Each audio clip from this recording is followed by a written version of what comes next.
Se vocês são fãs de Game of Thrones assim como eu, devem estar ansiosos para explorar o continente de Westeros em detalhes. Eu me chamo Henrique Moraes e preparei esse vídeo para levar vocês a uma jornada épica pelo mundo de Gelo e Fogo.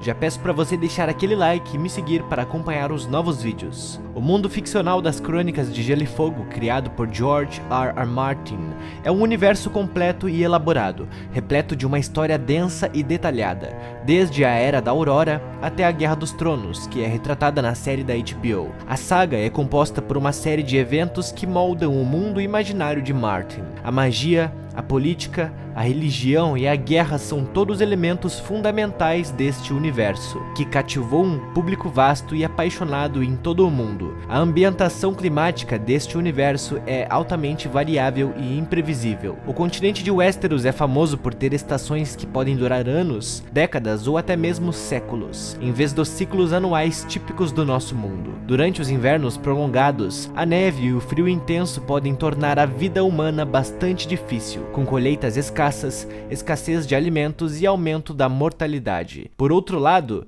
durante os verões prolongados, que também podem durar décadas, o clima é quente e mais ameno, o que pode levar a um aumento populacional e cultural. No entanto, quando as estações mudam, isso pode provocar tensões políticas e econômicas, uma vez que os recursos se tornam mais escassos e a competição por eles se intensifica. Não se sabe ao certo como tudo começou, mas há milhares de anos atrás, quando os homens ainda não sabiam escrever, havia os Filhos da Floresta e gigantes, e mais diversas criaturas pré-históricas, é claro, mas não sabemos ao certo quais eram elas, além dos mamutes e dos lobos gigantes. Foi nessa época que se iniciaram as primeiras pinturas nas paredes, que revelavam muito sobre essa cultura antiga. As pinturas dos Filhos da Floresta eram compostas por símbolos circulares e espirais, considerados sagrados e dotados de um significado místico. Além disso, os animais que eram representados, como lobos, corvos e veados, também eram considerados sagrados para a cultura desse povo. Os desenhos eram feitos com pigmentos naturais, extraídos de plantas e minerais, e aplicado em paredes de cavernas e pedras. Os gigantes não possuíam líderes ou governantes. Eles não construíam moradias,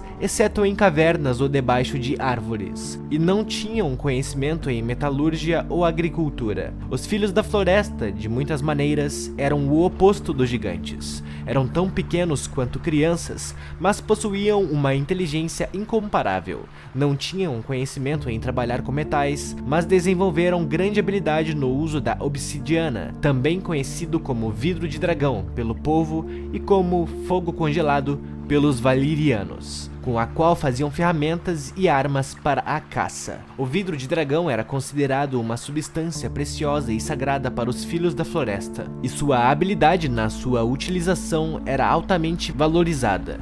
Há muito tempo, em Westeros, os misteriosos Filhos da Floresta viveram em paz com a natureza, adorando seus deuses sem nome. Acredita-se que tenham vivido sozinhos por um tempo indeterminado, até a chegada dos primeiros homens, vindos do continente de Essos, cerca de 12 mil anos atrás. Eles vieram andando por uma terra que ligava os dois continentes, chamada de Braço Partido, trazendo consigo armas de bronze, escudos de couro fervido e seus próprios deuses, varrendo as terras dos filhos e cortando seus represeiros sagrados. A terra que ligava os dois continentes vinha de Dorne, e os Filhos da Floresta lutaram para defender seus represeiros sagrados. Alguns desses Filhos da Floresta eram videntes verdes, nascidos com a capacidade de se conectar com os represeiros e ver o passado ou controlar animais com a mente. A guerra entre os Filhos da Floresta e os primeiros homens durou 2000 anos. Em algum momento dessa inimizade, em um ato de desespero,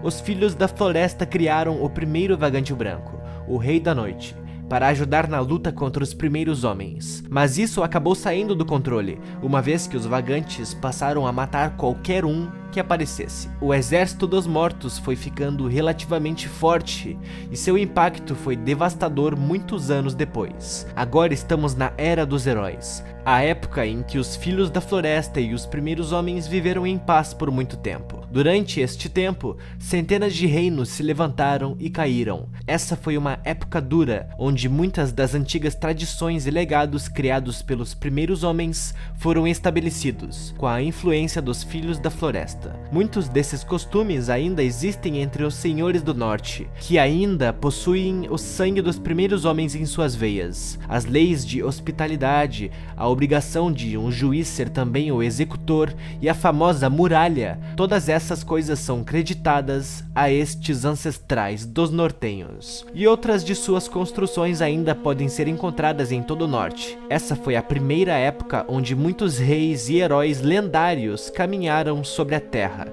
Enquanto os primeiros homens estavam vivendo em paz com os Filhos da Floresta por centenas de anos, os vagantes brancos estavam crescendo no norte, até que eles resolveram destruir tudo em sua volta. Os outros começaram seu ataque pelo extremo norte, portando espadas de gelo finas como navalhas. Os Filhos da Floresta e seus aliados, os primeiros homens, lutaram bravamente contra eles, mas foram empurrados em direção ao sul. Uma lenda nortenha diz que houve um príncipe que foi prometido. O nome dele era Azor Ahai. Ele procurou os Filhos da Floresta na esperança de que a magia deles pudesse ajudar os exércitos dos vivos. A esperança surgiu quando foi descoberto que armas de vidro de dragão podia matá-los. Azor Ahai criou sua espada, fundindo a lâmina com a alma de sua amada esposa e criando a Luminífera, a espada vermelha dos heróis. Os outros foram derrotados e empurrados de volta para as terras de Sempre Inverno. Brandon Stark, conhecido como Bran o Construtor,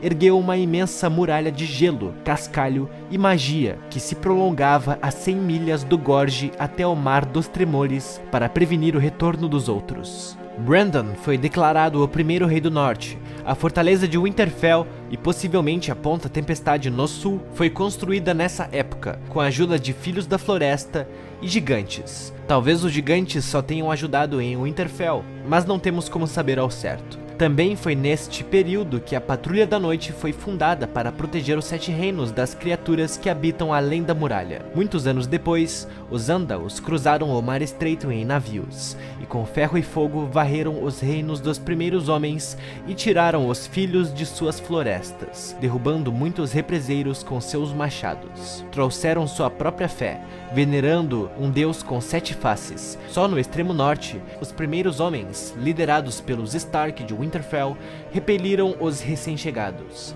Em todos os outros lugares, os Andals triunfaram e ergueram seus próprios reinos. Os Filhos da Floresta minguaram e desapareceram, enquanto os primeiros homens passaram a se unir a seus conquistadores por meio de casamentos. A fé dos novos deuses dominou toda Westeros, menos no norte e nas Ilhas de Ferro. Os Rhoynares chegaram 1000 anos depois dos Andals, e não vieram como invasores, mas como refugiados, cruzando os mares em 10.000 navios para escapar do poder crescente do domínio de Valíria. Inclusive vou fazer um vídeo explicando tudo isso. Já aproveitem e me sigam para não perderem nenhum.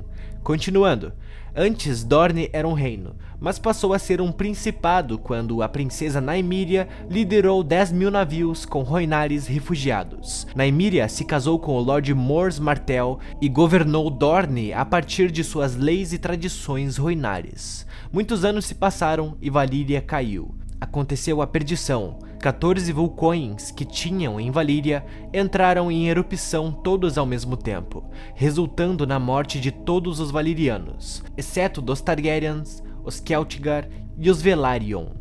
Balerion foi o único dragão que veio de Valíria nos tempos de Aegon o Conquistador. Aegon Targaryen nasceu em Pedra do Dragão e se casou com suas 2 irmãs, Rhaenys e Visenya, e conquistaram 6 dos 7 reinos de Westeros. Agora vocês podem ver o vídeo que fiz sobre Aegon o Conquistador, é bem legal. E se vocês gostaram desse vídeo, comentem sugestões para o próximo vídeo. Quero ver vocês interagindo nos comentários. Muito obrigado a todos, vejo vocês no próximo vídeo.